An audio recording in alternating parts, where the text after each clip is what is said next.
All right, all right, all right. Good afternoon, ladies and gentlemen. Dakota here with Luxvoni.com, coming at you live today with another Luxvoni podcast. Today's guest, we have a serial entrepreneur. We've got an e-commerce expert. He's also a managing partner here at Luxvoni.com. He's one of the most talented entrepreneurs and internet marketers that I've ever worked with. He's also the former co-founder of the leading body armor company in the world, Safe Life Defense, which he helped scale from a small company doing a few $100,000 a year all the way to a $7 million a month e-commerce brand that's located here in Vegas. Please welcome my dear friend, somebody that I respect, somebody that I look up to, and my business partner, Mr. Andrew Sabbatino, to today's podcast. What's going on, Dakota? Thanks for having me on.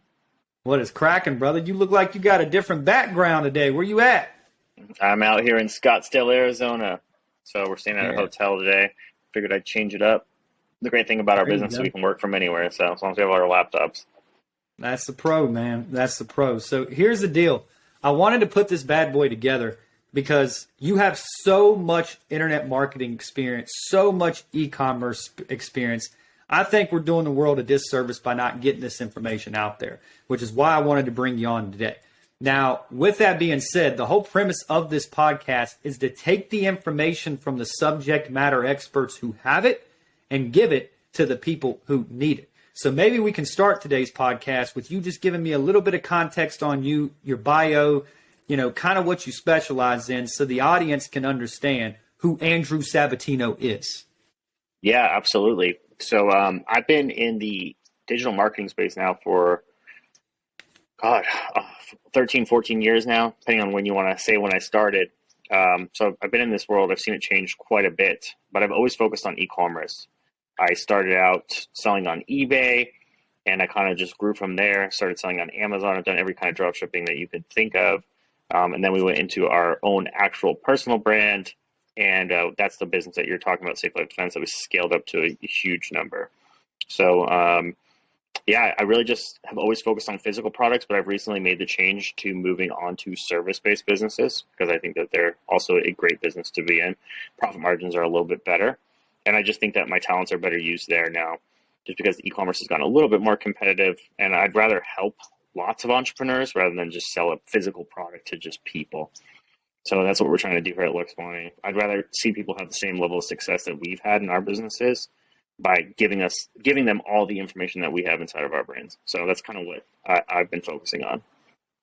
I love that. I love that. So let's jump into a time machine. I'm super obsessed with understanding the upbringing that, makes entrepreneurs like you successful. I think childhood's a very important part. So if you could take us back in a time machine, back to your childhood, what was your upbringing like? What were you into? What type of family did you come from? Give us some context on that. Yeah, so my family is, some of them are entrepreneurs. My grandfather, especially on my dad's side, he is, I think 90 years old this year, and he is still running a business, a very profitable business at that. He nets like $5 or $6 million every year off of like $10 million in sales. So that should tell you something about how good of a businessman he is. So it kind of runs in my blood. My dad has always kind of been an entrepreneur. He's had a bunch of businesses. Now he helps with my family business. But I grew up in New Jersey originally, about 30 minutes from New York City. So I was exposed to kind of a lot of different cultures. And I've always liked nice things, and I've always wanted money.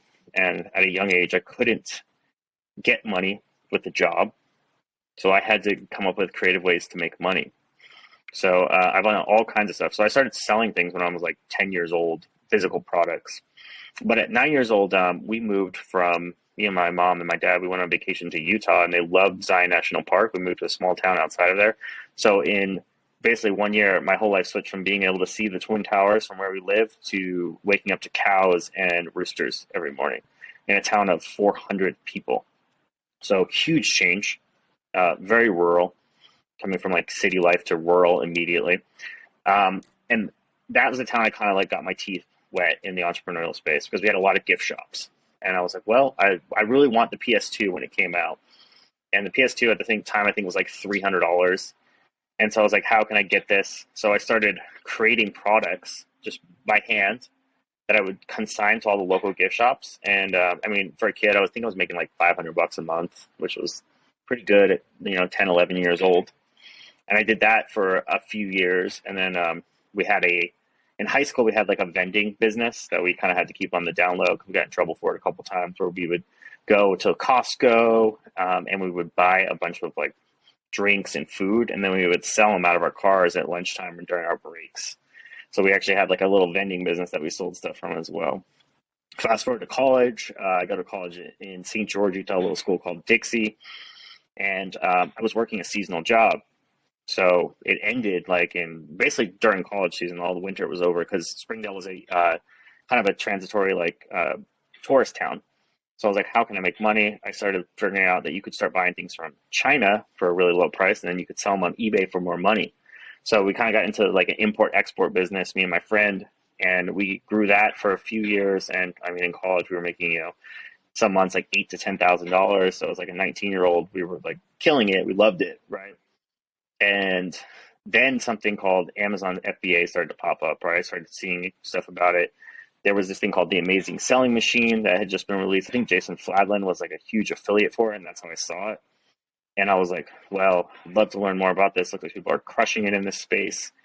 And I couldn't afford it at the time because one of our eBay business kind of like tapered down. I think it was like a $6,000, $7,000 product. I didn't want to buy it. So I scoured the web. I finally found like a cracked version of it, downloaded it, learned everything we could, and we just went all in on physical products on Amazon. So we started with like kind of like regular products, some of the stuff we've been selling on eBay, like glass screen protectors, phone cases, things like that. Stuff you could never sell profitably nowadays. But at the time, I think we were doing $10,000 a month in profit off of just glass screen protectors. And we started a fitness brand, which was like our actual brand as well. And that brand did really well too. I think it was doing like, 30, 40 grand a month, most months. And that was like wrist wraps, things like that, wrist straps, all the stuff that like bodybuilders would use at the gym. So we started selling that. That business, my partner, he kind of went a little crazy. I think he did too many drugs or something. Success got to him. And I had another business at the time. I was doing like a ton of drop shipping, Amazon to eBay, FBA, basically like our arbitrage. And I was probably one of the biggest people, like top 5 people in that space at the time. So I was like, just have the business, man. You're making a lot of weird mistakes. I don't want to deal with this. Just buy me out. So I just got a little bit of money from him and just let him take the business, and he never did anything with it. So just proof in the pudding. I picked the wrong partner, I guess, but that happens. A lot of times when you start out, you want to work with your friends. It's not always the best decision. You probably want to, when you pick a partner, you want to look for someone that has a different mindset than you, that'll kind of level you out, because you're going to need multiple people in a business to really grow it. So that business went really, really well for quite a while, like 2 years. And then one day PayPal just decided, hey, you're making too much money too fast. We're going to hold all this money for 6 months. And in a drop shipping business, that's just a death knell for you. So I think for a while there was like $60,000 that they just held. And in the meantime, having to do lots of refunds, returns, like basically getting chargebacks because I'm not able to ship stuff because I don't have the cash to do it anymore. And so I basically had to kind of like shut that business down, almost had to declare bankruptcy during that time period, sold my house. And it was like one of the tougher times in my life. I think every entrepreneur kind of has a story similar to this, where something doesn't work out and you go all in on it, and it kind of blows up in your face. I think those are the ways that you really learn the best. So from there, we get to the story of what we're mostly going to talk about today, which is Safe Life Defense. Okay, yeah. Take us to that. So you get through this, you're successful. Even though you're doing these great numbers, some things hold you back. You basically lose it all, but you've got all this expertise. You've got all this talent. And then you meet a guy by Nick Grote who, tell us about the original story. How did you meet Nick? How did y'all co-find Safe Life Defense and turn it into a $7 million a month business? That's what I want to hear. Yeah. So me and him were already friends at the time, right? I think we'd known each other a couple of years before we started the company. And we met at an adult kickball league. So at the time, me and him were both dating girls that worked at Twin Peaks. They signed up for this thing called WACA, which is like an adult kickball league in Vegas. But And so we kind of started to hang out there, and we both realized that we were entrepreneurs, didn't really have a lot to do during the day. Like, so there was like no one else to hang out with, right? Everyone else was at work at their jobs. So we kind of just started to hang out. And both of our businesses at the time were pretty low maintenance. He had a really cool service business where he would take girls and he would basically sell them to employees at the club, because at the club, if you don't have a certain amount of girls come in every week, you actually will lose your job. So he created a whole business around this where he charged them like $40 per girl, and they needed like, I don't know, something like 10 every month or every week or something like that to come. So he was like per employee making like $400, and he had like a subscription model for it. It was really cool. I think he was probably one of like the first people to figure that out. So I think that got a little more competitive over time. But he saw that I was selling physical products. I actually distinctly remember the day we were sitting at a pool and just kind of hanging out. And this is when I had my Amazon FBA business, and I just showed him. I was like, just made like $2,000 while we've been sitting here doing nothing, right? They do all the work. They ship everything. All I have to do is just put the products up and market them. Everything else happens just on autopilot. It's like I literally make money while I sleep. So he saw that, and I think the gears started to turn in his head, and he's like, I want to get into the physical product game too. So we went to a convention. He started looking around at stuff, certain physical products, and he kind of didn't really find anything he liked there. And he settled on body armor. And he found a vendor for it in China, started to order some test things, and he wanted me to come in early on the business, and I was just too busy, as I had two other businesses at the time, and this was before they all blew up in my face. So he kind of got that business started at first without me, and he did really well. He did a Kickstarter campaign. He got like 20 grand from that, which was enough to start the business, fund the product, and he, I think, quickly realized after the first shipment that he was in over his head as far as like how shipping went, logistics. Like they were like hand printing labels and like writing everything out. Like nothing was automated at the time. And so I had a lot of experience in that space. So I was like, I'll come on and I'll help you. So within like 3 months I was on there. I became the chief operating officer, where I kind of ran like all the operations, the shipping. Nick handled all the product. He's like a genius at engineering products, super good at it. So we kind of just both stayed in our lane, talking about like partners that both work really well together. That was a good match for us. And so that business started in a garage. Nick started it like kind of at his kitchen table. He still has like the first vest that he ever designed and shot. It's in like a little case in the Safe Life office now. And we got a little tiny office, super small, really shitty, didn't have heat. It was not particularly fun. We were working like 7 days a week most of the time, just kind of like trying to figure out how to scale this thing. But it just started to grow really fast. There wasn't a lot of competition in the space. In e-commerce in general in 2016 was just so much easier.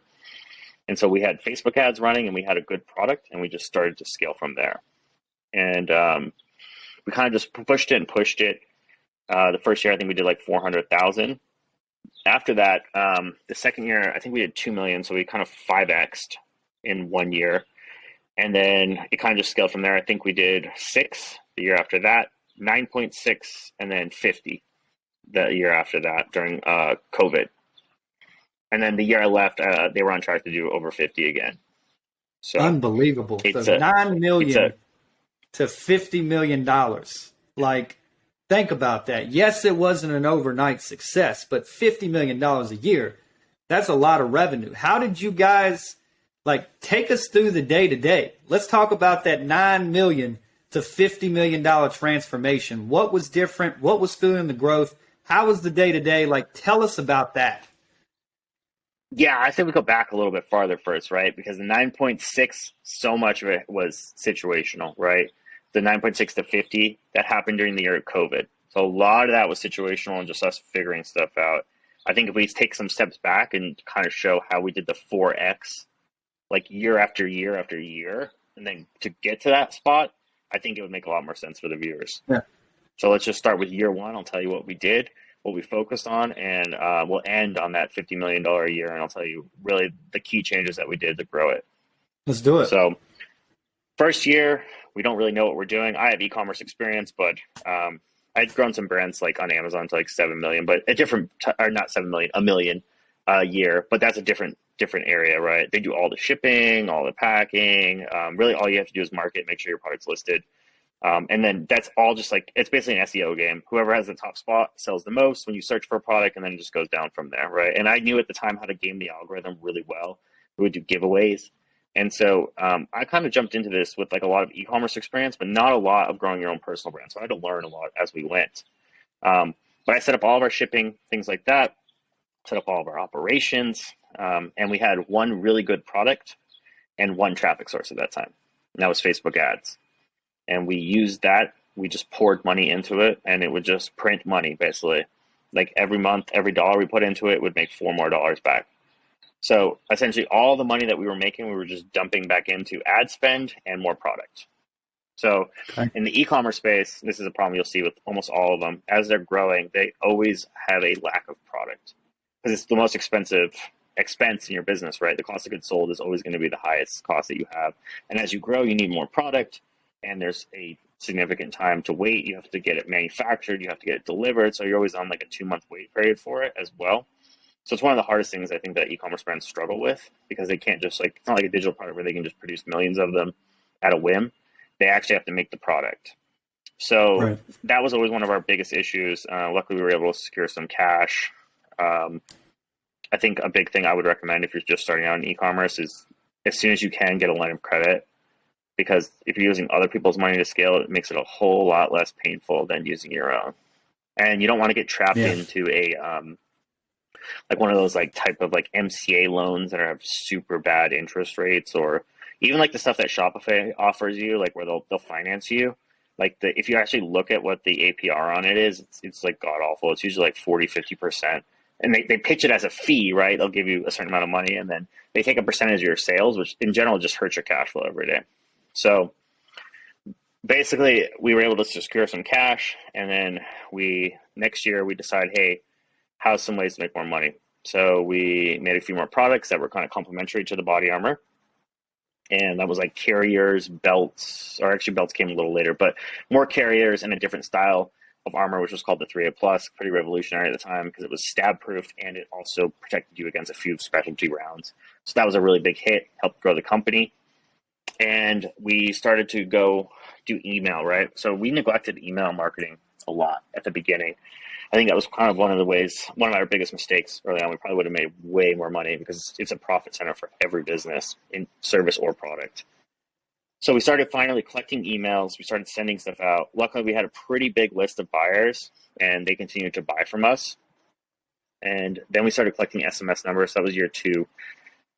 From there, we were able to grow it to, like I said, about $2 million. Right?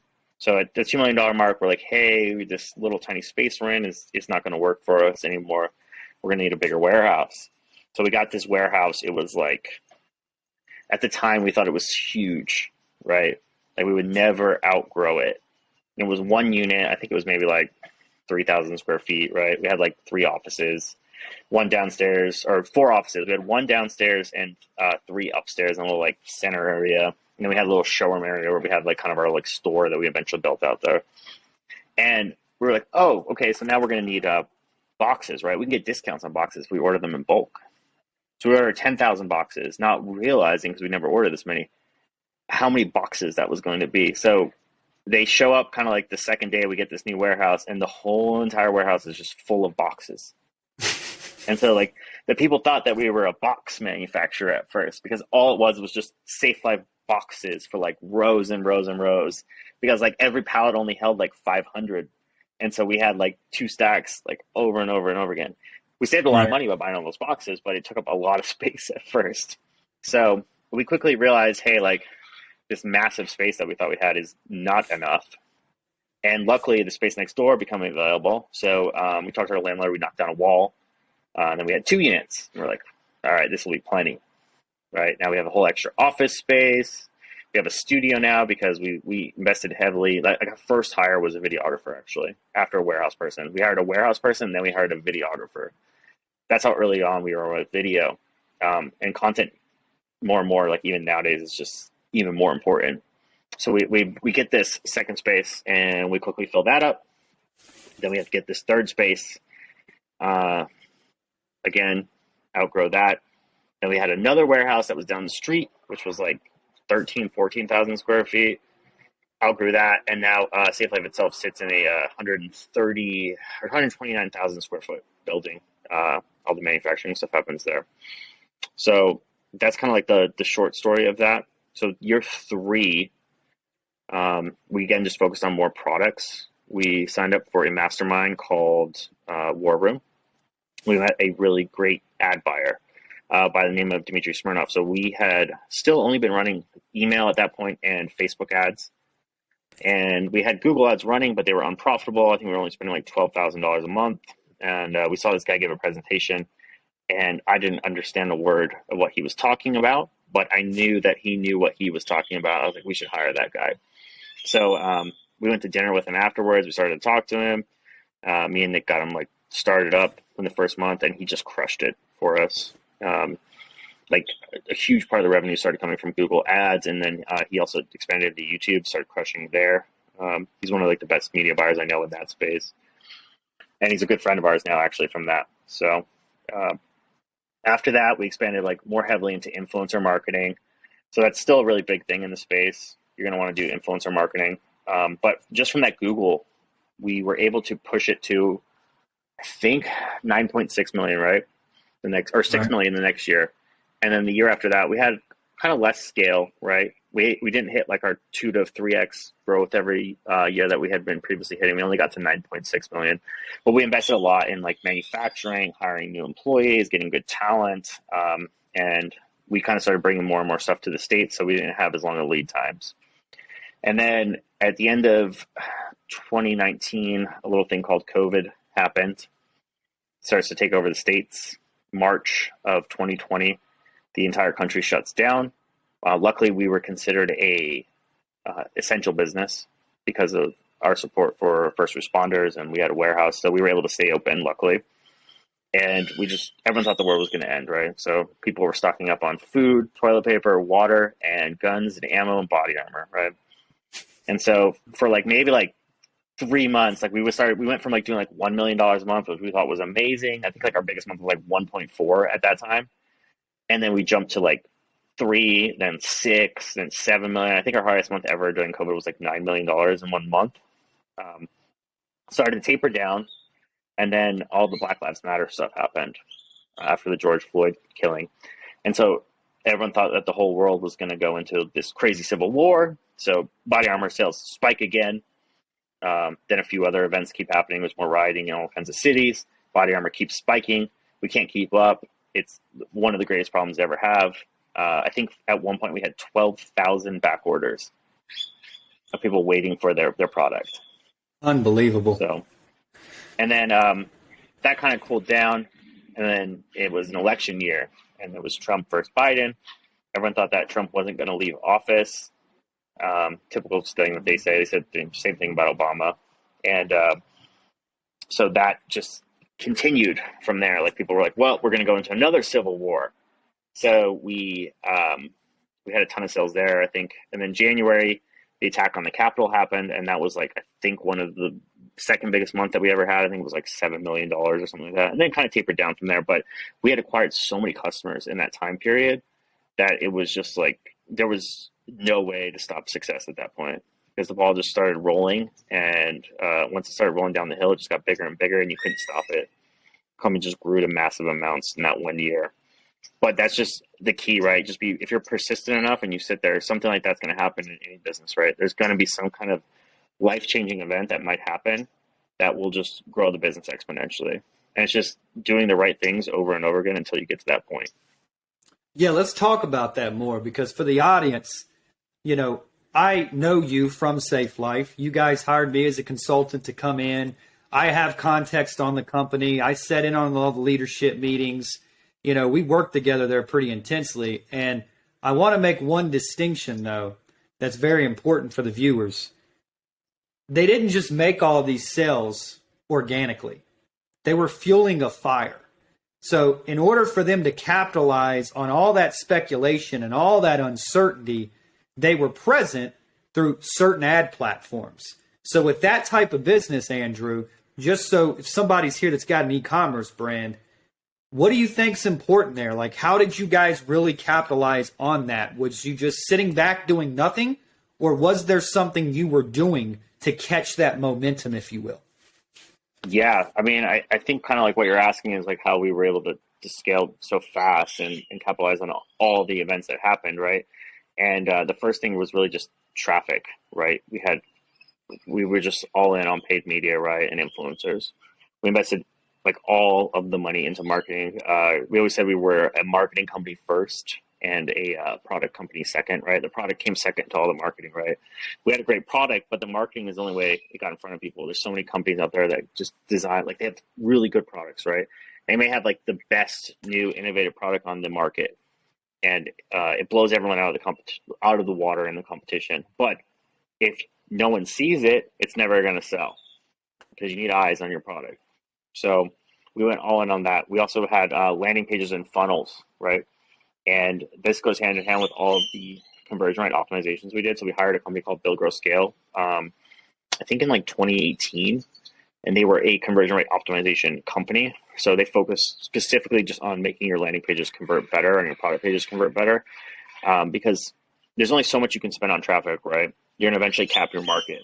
So at a certain point, you have to have a proven funnel and proven landing pages to make more money out of the traffic you have, because traffic is finite. There is only so many people that you can show your stuff to. So the better you convert it, the more money you make. And you could spend the same amount of money on traffic. And if you just increase your conversion rate double, right, going like from 1% to 2%, all of a sudden you're making double the money with the same amount of spend. Your profits just soar. And then another thing that a lot of e-commerce brands just don't really focus on is having a sales team, right? So we're lucky because we had like corporate accounts too, so we always needed a sales team. But we actually expanded that into a sales team that was able to do consumer sales as well. So if someone hit the site and didn't buy, we were still talking to them, right? We were sending them emails, we were sending them texts, we were sending them videos, we were calling them. We weren't treating a lead as dead until they literally were telling us like, hey, like just go away, stop calling me, because there's so much money left on the table by not having a sales team. And that's kind of what you had come on to help consult with, and were able to kind of scale that side of the business really well, because it was doing good. But when you came in as a consultant, we were able to basically 5x what we were doing on the sales side. Yeah, it was incredible. So we got sales, we got this, we talked about kind of the funnel.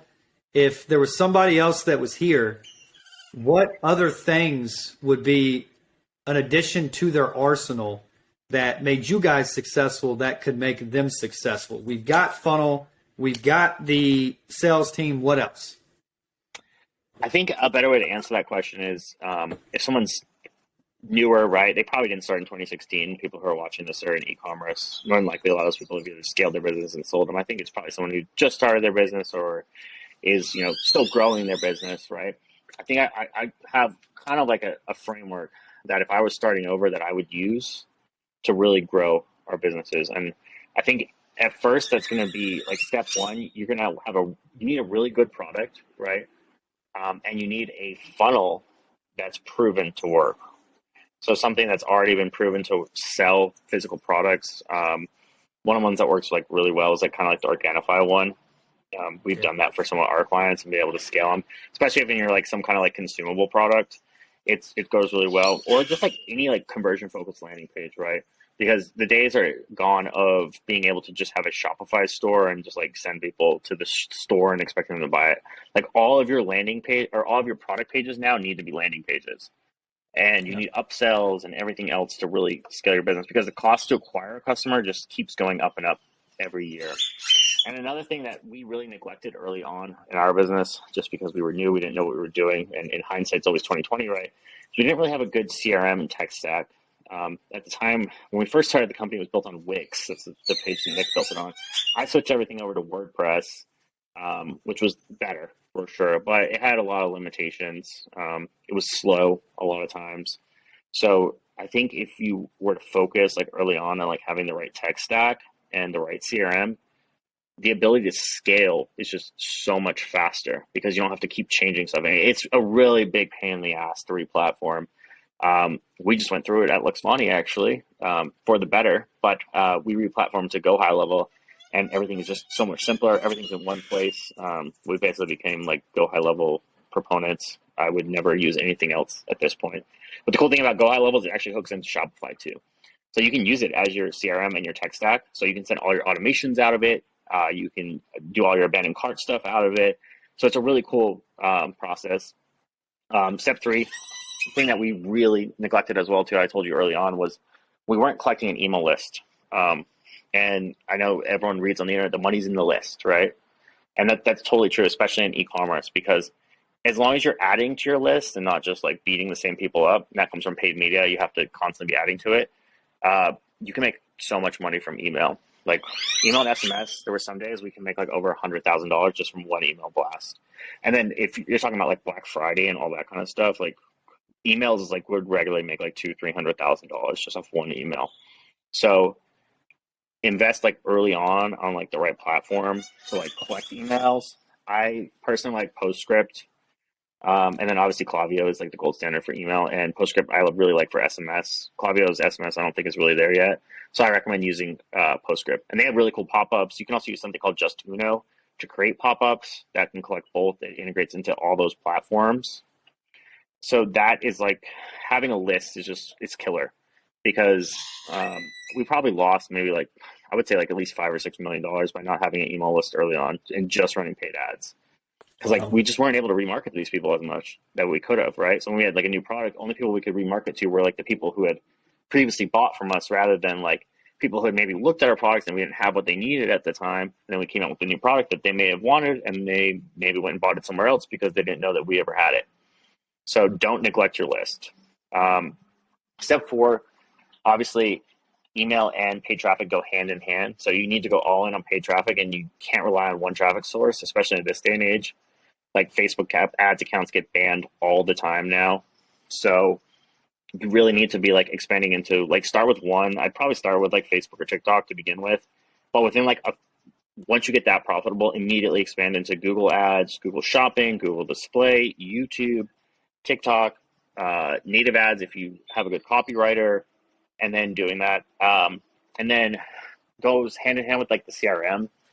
You really just want a killer sales team, because like I talk to so many e-commerce brands. I help with a mastermind called Powerhouse, actually, that is just e-commerce brand owners. There's probably 120 e-commerce stores all doing at least $1 million a year in there, and hardly any of them call or text their abandoned carts, which is crazy because like there's so much money left over there. We built a whole sales team. We had 2 people doing it specifically to call abandoned carts, right? And maybe like when you start out with, you won't need just like a dedicated person for it. You might be able to have like your salesperson do a couple things, because we had obviously a ton of traffic coming to our site. But that's like one of the first positions I would train, because we would incentivize people to buy. We would send them cool videos. Like we had like a bonus structure set up for them. So, and then we paid all of our salespeople commission, right, on everything they sold. So they were incentivized to sell these people, and we would follow up with these people because in our eyes, we were selling a product that could save their life, right? And if they didn't buy it and they went and got shot, like how would that make us feel, right? We did them a disservice by not selling them the product. So we had all kinds of ways to do that. We even implemented like payment plans for people, just so people could afford it. Because like first responders don't make a ton of money. So we were able to like implement payment plans. We had layaway programs, anything we could do to get as much armor in the hands of the people who needed it. And then the last thing, I think we suffer from this a little bit because we were young and stupid as entrepreneurs. We probably pulled too much money out of the business early on because we were just like, oh, we're making so much money, blah, blah, blah. We didn't have a firm grasp on accounting and what it takes to grow. So we extracted probably a lot of cash from the business early on that we shouldn't have. And we kind of treated it like a piggy bank sometimes, which didn't always work out in our favor, because we'd have great months and then we would have down months. And then on those down months, it would be like, whoa, well, I wish we had all that money. We had just blown on something stupid. So if you're an e-commerce founder, pay yourself like a modest salary and just realize that, hey, this brand is something that I'm going to sell in 3 to 5 years. And that's when I'm going to get my payday. And that's when you're going to be able to spend the money like you want to. But pay yourself like it's a job. Like $60,000 to $100,000 a year, whatever it costs to maintain your lifestyle. Don't upgrade your lifestyle as your business grows. Yeah, I think there's a lot of truth to that because, I mean, you see it too, and I've seen it with all the people I've worked with. A lot of this stuff is smoke and mirrors. It's not about how much you gross, it's about how much you keep. And you've got to prepare for the future. So I think there's a lot of truth to that. And I think advising people to, there's three type of psychometric profiles for a founder, right? There's mountain climbers, there's people that are freedom fighters, they just want to finance their lifestyle, and then there's craftsmen. So you've got to really know what type of founder you are. And if you're more of a freedom fighter, you just want tons of cash to finance your lifestyle, you pray at the altar of profit, and you're not after revenue growth and really solving problems, I don't even know if e-commerce is probably a good fit for you, honestly. It's not. No. I mean, the best e-commerce founders are people who really come in to solve a problem, right? They see a gap in the market, they create a product, and they're super passionate about it, right?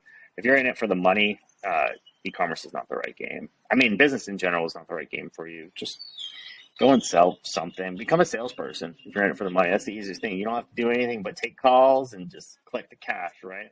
You live a great lifestyle. You can do it anywhere in the world now because of the thing called the internet and Zoom. Pretty much all like high ticket closers now just do everything over Zoom anyway. So I would just recommend becoming a salesperson. But if you're passionate about a product and you're passionate about solving a problem, then get into e-commerce and don't pay yourself like a retard. Yeah. Yeah. I think there's a lot of truth to that. We've seen a lot of these competitors of Safe Life completely go bankrupt because they got a founder who's out buying $2 million cars. And then when that cash stops, everything falls and plateaus. So one thing I want to elaborate on that I think is important, I think one of the main reasons that you guys were so damn successful is because you brought in in-house counsel. You brought in advisors. You literally recruited some of the best people on the planet. And for an e-commerce brand now that's doing revenue, they have some cash in the bank. How important do you think it is to invest in people? When should they do that? As early as possible, right? And if you don't have the money yet to invest in the right people, invest in hungry people and pay to train them. Like get young people who are willing to work really hard and are super passionate about whatever their craft is to fill that gap in your business. Manuel Villasenor was exactly that person at Safe Life in the marketing and video department. He grew from just being a videographer to running the whole entire marketing department. But he started out as like a 20, he had just turned 21, right? 21-year-old kid. He's grown immensely, right? Like I put him toe to toe with any marketer now on the planet. But that was with 5 years, and we invested a lot into training him, right? And he was just the kind of guy that wanted to learn. So if you don't have the money, invest in young people. And if you do have the money, spend as much of it as possible that's feasible into the people that can help you grow your business. People have already been where you want to go, right? If you're a young founder, usually as a founder, you're really good at product most of the time. Maybe you're really good at marketing. Maybe you're really good at sales. You probably suck at operations a lot of times. Corporate structure, you're probably bad at. You don't know how to run a company HR-wise.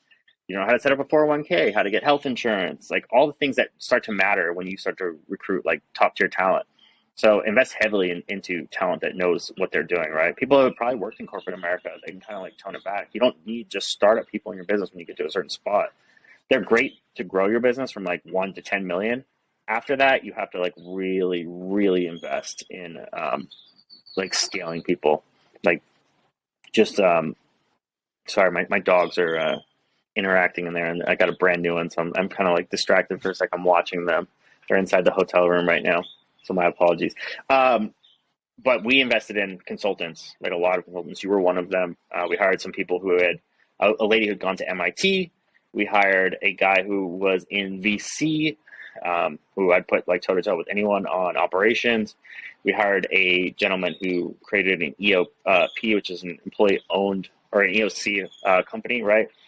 And he grew that to, I think they sold for like hundreds of millions of dollars. So, and everyone in the company got rich. So let me grab her real quick. I apologize. She's messing with the Chihuahua. It's a big German Shepherd. Let me get her real quick. Yeah. So while Andrew talked about that, I think one of the big things with Safe Life is understanding that there's people with experience that can benefit you. So what I think was really unique with them, and I was one of those consultants as a part of that leadership team that was brought in for marketing and sales, blending those two together in a way that made sense. So through that, instead of hiring leadership right out of the gates, what they did is they would bring people on as consultants first. They would let them perform, and then if they performed up to the standard, they would try to recruit them as quick as possible. So like Kevin, David Meeks, all these people started as consultants. And I think if you're a founder and you don't have a huge payroll budget, you want to test people, you're a little bit more pessimistic and not really an optimistic, I think there's a lot of truth to bringing people in as a consultant, paying them $500 to $700 an hour, letting them run for 30 to 90 days, seeing the result that they bring. And then as soon as you know that you have a winner, somebody who's going to exceed your expectations, grab them as quick as you can, scoop them up. And I think that's what Andrew was really freaking good at, is he was the guy that would meet with all these people. He was the guy that recruited all these people. And I think that that's an important aspect. If you want to elaborate on that now that we got you back, you're welcome. Yeah, so like that really comes down to networking, right? And just having the right network, building the right team. And I was able to kind of like stair step my way up to meet the right people, right? So like that, and a lot of that came from joining masterminds, right? But like you meet this person, they know this person, they know this person. Like a lot of the reason that we have such great managing partners now in our business is because we've been able to do that as well at Luxvoni. And so like now we have all these people that we've met over all the years, and we met them through this person to this person to this person. Sometimes there's like 10 degrees of separation. We were able to like really get the top tier talent. And then I recommend doing like a 3-month contract with most of these people. Obviously, if you void it out, if you can, like have a system where you, like if they suck after the first month, you can get rid of them. But test people for 3 months, see how they're doing. Because like the first month, they're really just going to be learning anyway. In month 2 to 3, you can kind of like really get a good idea and good grasp of where they're at, and see like if what is on their resume actually translates to what they can do. And then you're not stuck out paying benefits, healthcare, all the other stuff that you would normally have to pay. You don't have to onboard them as a real employee, so your HR is cheaper, and like you can just pay them as a 1099, so you're not paying payroll tax on someone that you might not end up keeping. But I would say like 8 out of 10 people we tested like that ended up working out.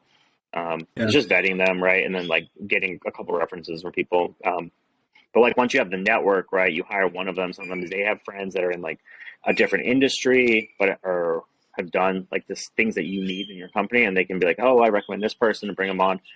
And so that's how like you're able to find like the top tier talent. So, but you have to pay them well. If you don't pay them well, you're not going to be able to recruit them. So we went back to that. We talked about that earlier. Pay them as much money as feasibly possible, because they will make usually 10x what you pay them in your company. If you get the right talent. And I want to elaborate on this just a little bit, because I was hired as a consultant by Andrew to come in. And with me, I come into this company, I see all this explosive growth. Quite frankly, everything's going crazy. There's so much growth. It's go, go, go, go, go, go, go. Everybody's wide open. And I come in as a marketing consultant, marketing and sales.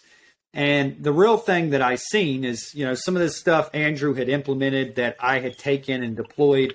But what was unique for me is it was a consulting gig.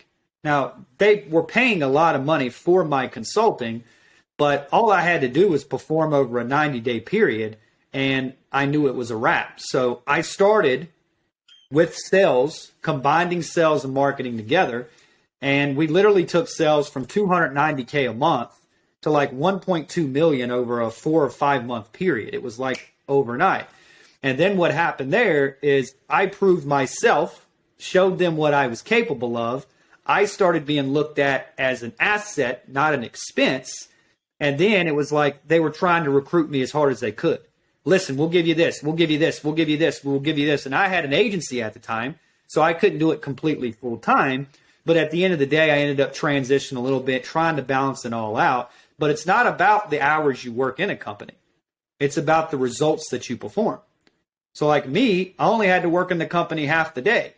Majority of the other time was spent with my other company, and it worked out great. But you got to incentivize your people and overpay your salespeople. One thing Andrew did with me is I had a big retainer, very large one, very expensive one. They were paying that retainer, And then they said, on top of that retainer, we're going to give you a 2% override on the sales team. That's what Nick basically offered me and said, hey, if you double sales, you're making $36,000 a month as a consultant. That's exactly what I did. I doubled sales. So you do the math there. But that's an important piece, is understand you don't have to have all this payroll. Use consultants, test them out. Don't be crazy. And then once you find that talent, recruit it, hire it, manage it, optimize it, and be good to that talent, because companies don't make up companies. People make up companies. Yep, and culture. And when you run your businesses, run them off of impact, not effort, that you see in your employees, right?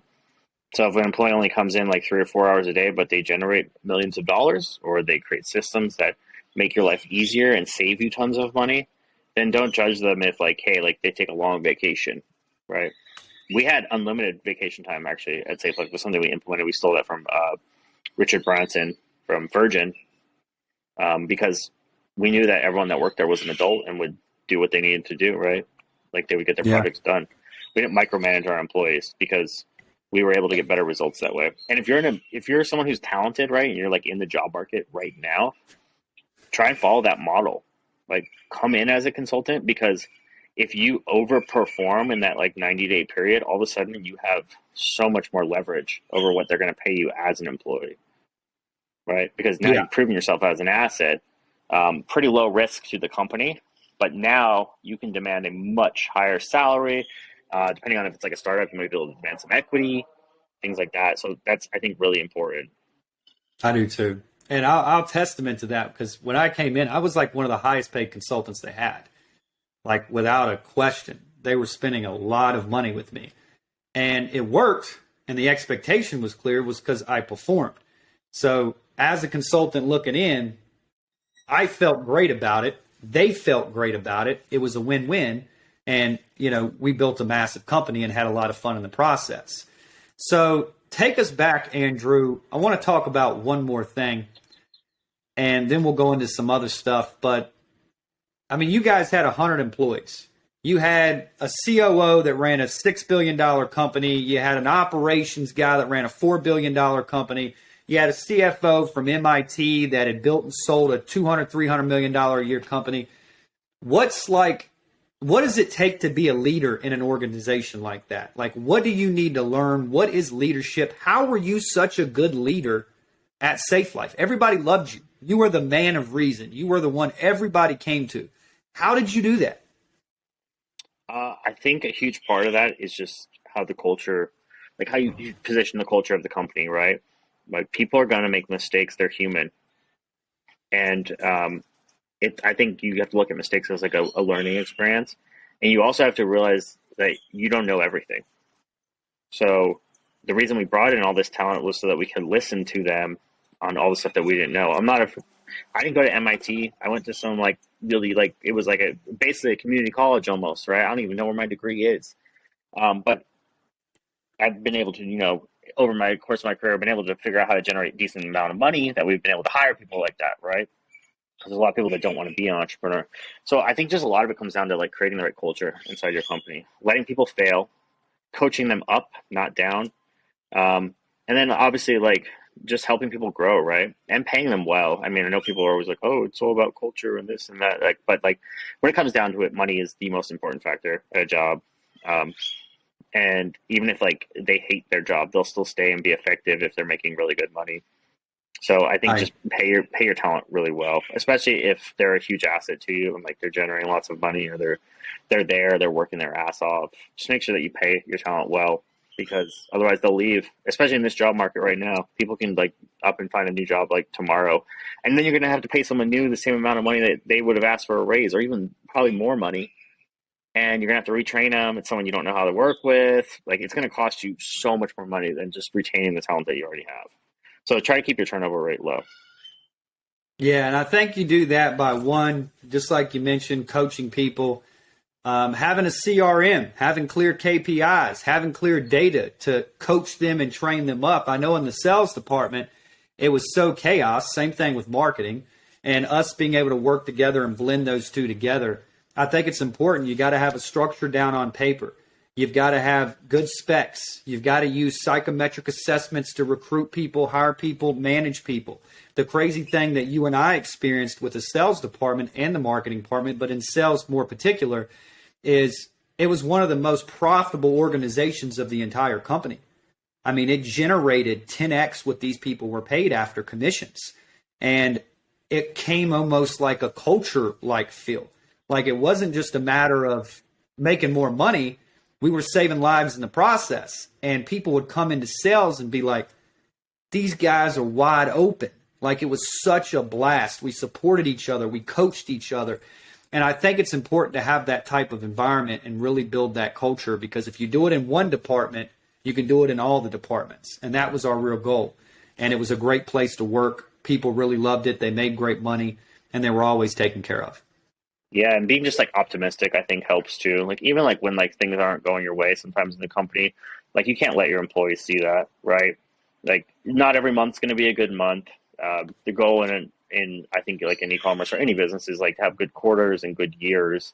Like you can't look at everything in the micro, you have to look at it in the macro. But you're always going to look at the micro, right? As a leader, as a founder, right? You're going to look at your sales and be like, oh God, like we're not doing so well right now, right? But you can't let your employees see that. You have to always be optimistic, and you have to always be growing, right? Like you have to grow with your employees. You have to become better as a leader.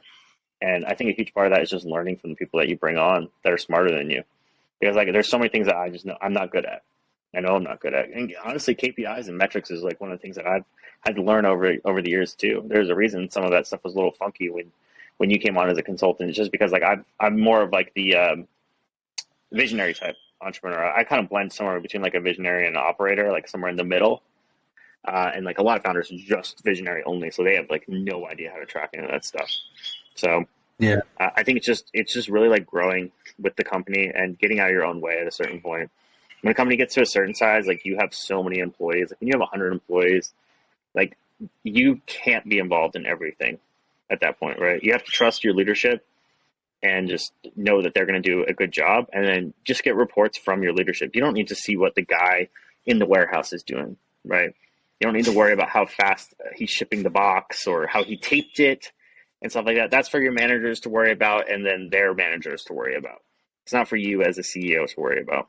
What you should be focused on is how can I keep everyone here employed, keep this business going, and generate more money? Because as you win, all your employees win. And you're helping your community too, right?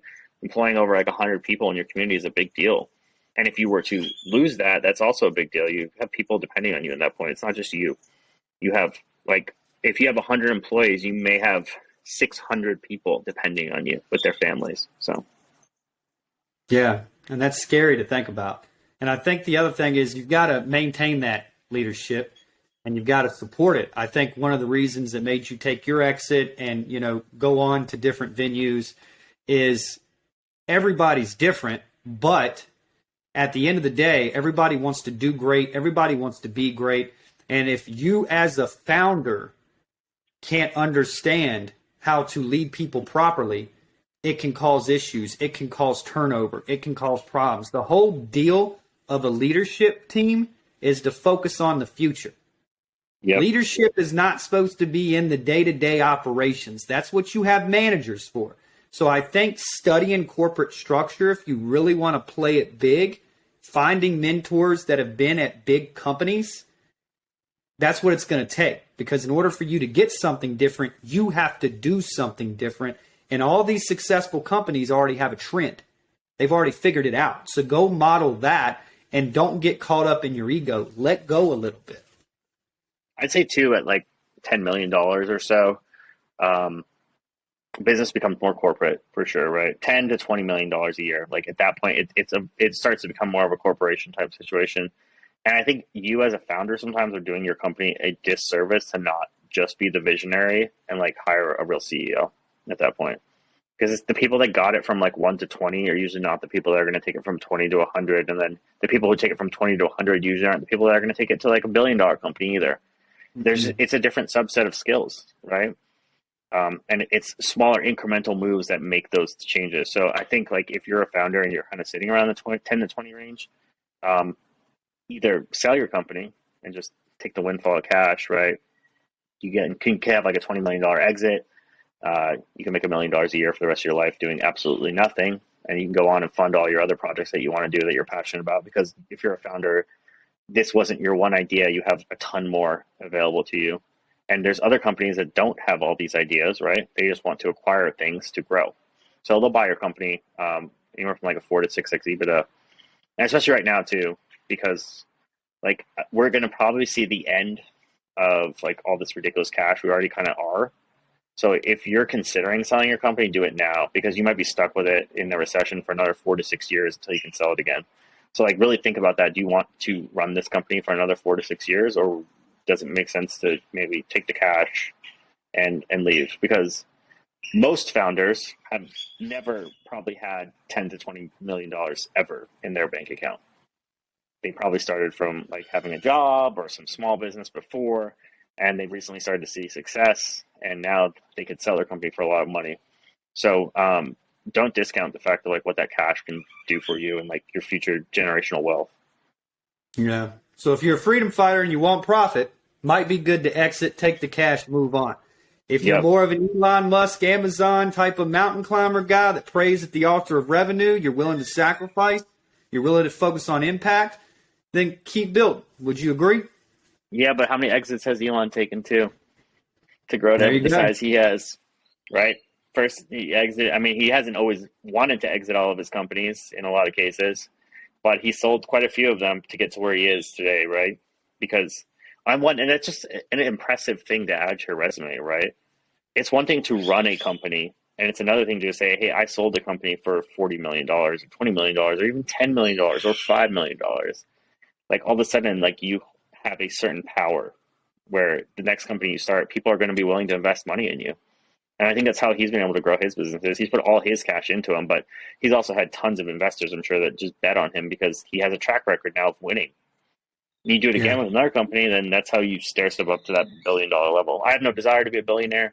I'd be happy, just making a few $1 million every year and enjoying freedom. I'm probably definitely more of a freedom fighter now. I've had my fun with growing these big companies. Now I'm kind of just looking to grow like a really nice business that supports our lifestyles and supports people around us that we really care about. Yeah, well, that leads into this because after Safe Life, after you took your exit, went your own direction, me and you got back together. Of course, Luxvoni was doing really well back then. We were scaling, things were popping off. And I went through this evolution that you just spoke about as a founder. I was the company. I was in the day-to-day. Everything had to be done my way. And I started really getting in with consultants and, culture coaches and really working on myself to, get a different result. And we got together. And I think one of the biggest assets that we've made as a company, and you can, elaborate on this because you've done it too, is bringing on top tier talent. So like now Andrew's a managing partner here. And he had tons of opportunities. I mean, opportunities everywhere. He could have went and ran a $250 million e-commerce brand and made all kinds of money, but he chose to be here. Now, what is the reason that you decided to partner with us at Luxvoni, come on as a managing partner? What happened there? What entices you about this business? Well, I would say the very first thing, right, is me and you had already worked together, and we knew how powerful we were together, right? Like combining like your marketing and sales, my operational, my ability to hire. I think we kind of knew that we could build something great together, something much bigger than we would be able to build on our own. So I think that was the biggest reason. And then in the service-based industry, you can create such an impact, right? And especially in this business, because like we can literally take entrepreneurs now who have an idea, just an idea even, and take them to a real company, right? Generating real money, whether they just want like a lifestyle business or they want to grow it to like over $1 million a year. We have the processes in place to do that now because we can build your business from top to bottom with you, right? And it all starts with the funnel. That's obviously what we market and we sell, but we do everything else in the background to make sure that you're successful. And the reason we're able to do that is because we've gone to war for years now doing this exact thing. So you're basically paying for all of our losses that we've experienced. We've spent hundreds of thousands of dollars lost hundreds of thousands of dollars, like learning how to run ads, learning who to work with, what funnels to use for what types of products. But two, you're just able to basically fractionalize our experience, right? Something that you would pay as a consultant for us, like $20,000, $30,000 a month, you can now get for a much lower price because we have a whole team built to do this exact thing, and we have processes built to automate the whole entire thing to make you successful as fast as possible. Yeah, I love that. And the impact is just unbelievable with what we can do here. Because like in e-commerce, man, it's just a product. Yeah, you're saving lives. Yeah, you get customer testimonials of people who've been shot and saved their lives. And that's incredible, but we could only make so much impact. Now the impact's so big and there's so much return and we have such a high success rate. I think that it just really entices us to keep pushing. Now, the other thing I want to talk about is you join us. Of course, we've been scaling all of that, but the same thing that we just talked about is a testament to Luxvoni, because Luxvoni was successful when it was just a small leadership team. But what I respect about you is you went out and you came on and you've delivered so much value to the company. We now have the best internet marketers on the planet on our leadership team. There is nobody else. I'm not trying to sound arrogant, but truly, there's nobody else that has a leadership team that's done. I mean, one guy in particular has done $250 million through a funnel.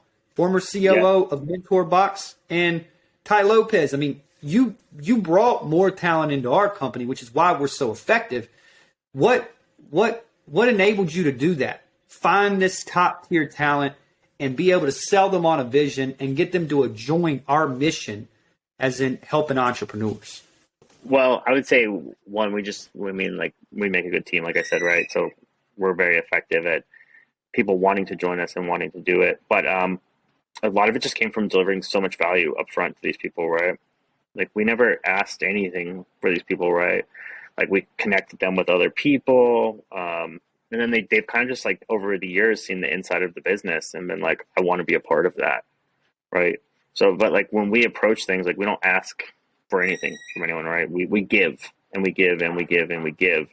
And eventually the law of reciprocity says that people give back to us. And it's usually tenfold from what you've given. And that's why we've been able to, I think, recruit the top tier talent, because people just want to work with people like that, right? They want to work with like people who are ethical. They want to work with people who are serious about growth, that aren't going to just like rape the businesses, steal all the money, because people truly like deep down, like money is one thing, right? But there's only so much of it that can make you happy. It's about building great things and building them with the right people. So like not fun, like people that you just like have around, like that you would be friends with either way, right? Whether you're in business with them or not, I think is really important. So like if I can't have you over for dinner, I don't want to do business with you. Yeah. I like that. Well, tell us, Andrew, what does the next 3 to 5 years look like for you?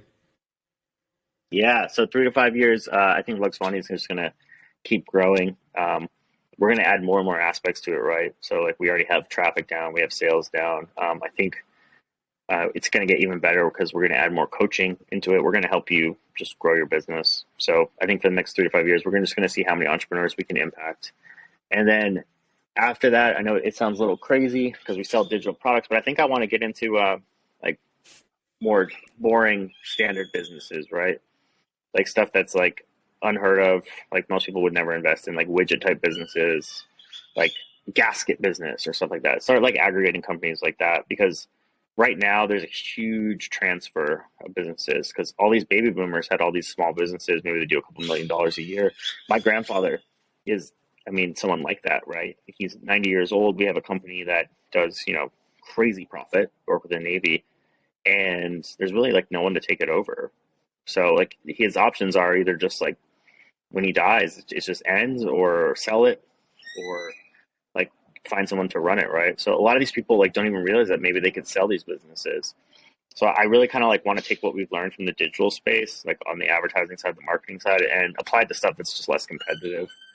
Like I think like, if we had like a chain of car washes, which we've talked about, and like laundromats, like can you imagine like the level of impact that we could have in that space, right? Aggregating those type of businesses. Think about the competition there, right?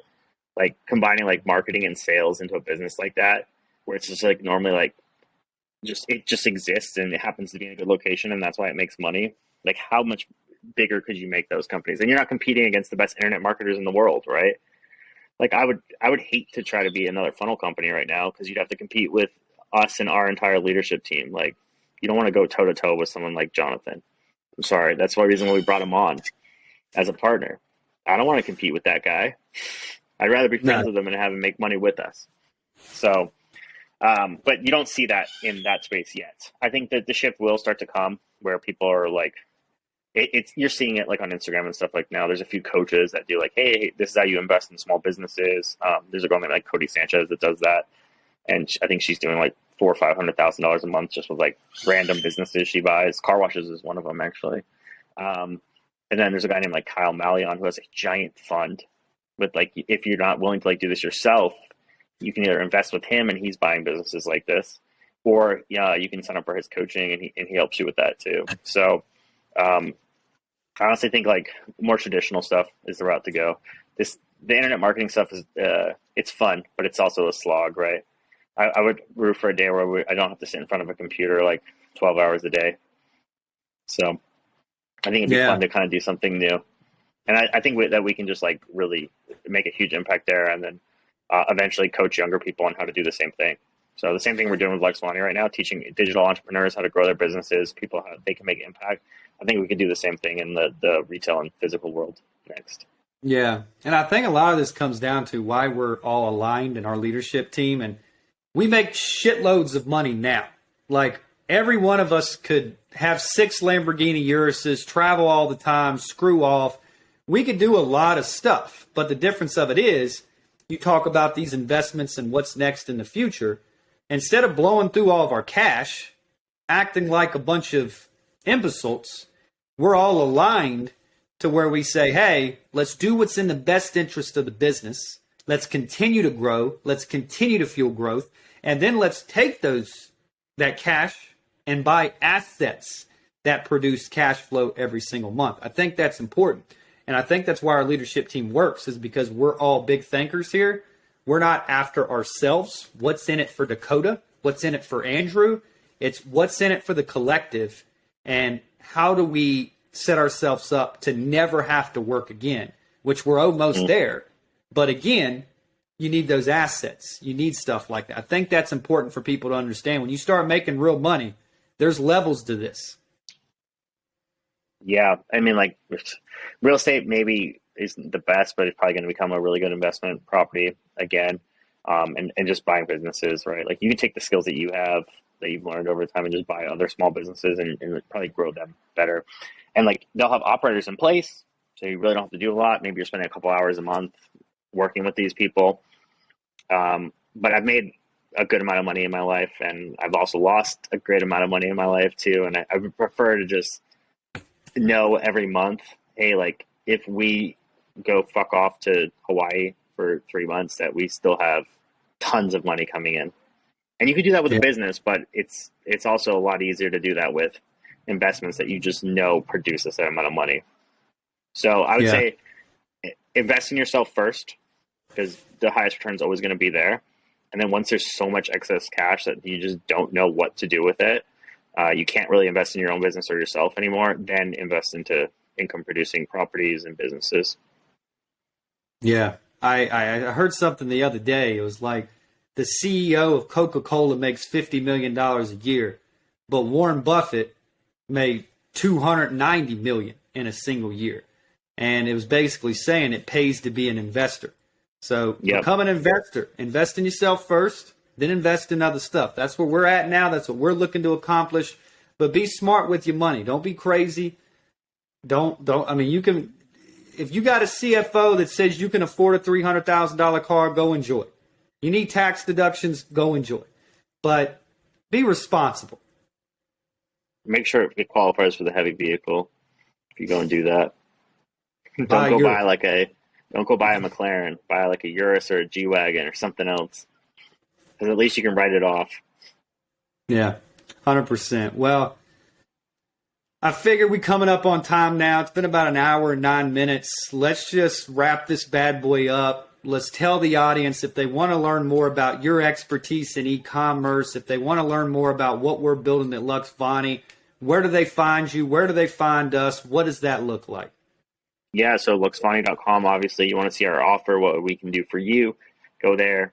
If you, obviously, if you're seeing this, you're probably already on our YouTube channel, but like and subscribe because there's more of this coming out every week. We're interviewing all kinds of experts, and we also just do hacks on funnels.